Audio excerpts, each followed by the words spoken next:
خبر شامل کر رہے ہیں ڈورو نارو سے۔ ڈورو نارو میں پولیس سونے میں مصروف اور لٹیرے لوٹنے میں۔ ڈورو نارو میں بدامنی عروج پر، ڈکیتیاں لوٹ مار۔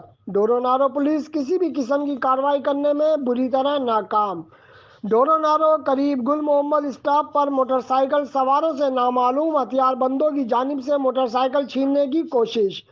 مزاحمت پر لٹیروں نے موٹر سائیکل مالکان پر تشدد کیا۔ موٹر سائیکل مالکان مولا بخش درس اور سوراب ساندھ شدید زخمی ہو گئے۔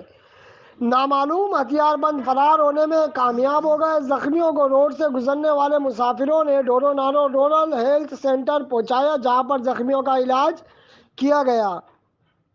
زخمی سوراب ساندھ نے صحافیوں کو بتایا کہ ہم عمرکوٹ سے ڈورو نارو آ رہے تھے۔ ڈورو نارو قریب گل محمد اسٹاپ پر دو نامعلوم افراد نے ہمیں روکا اور ہتھیار دکھا کر ہماری موٹر سائیکل وغیرہ چھیننے کی کوشش کی۔ مزاحمت پر انہوں نے ہم پر تشدد کیا، جس کے باعث ہم زخمی ہو گئے اور دونوں ہتھیار بند فرار ہونے میں کامیاب ہو گئے۔ دریں اثنا ڈورو نارو پولیس اطلاع ملنے کے باوجود بھی واقعے والی جگہ پر نہ پہنچی، جبکہ علاقے کے لوگوں کا کہنا ہے کہ اسی اسٹاپ پر ایک ماہ قبل ایسے ہی 3 وارداتیں ہوئی ہیں۔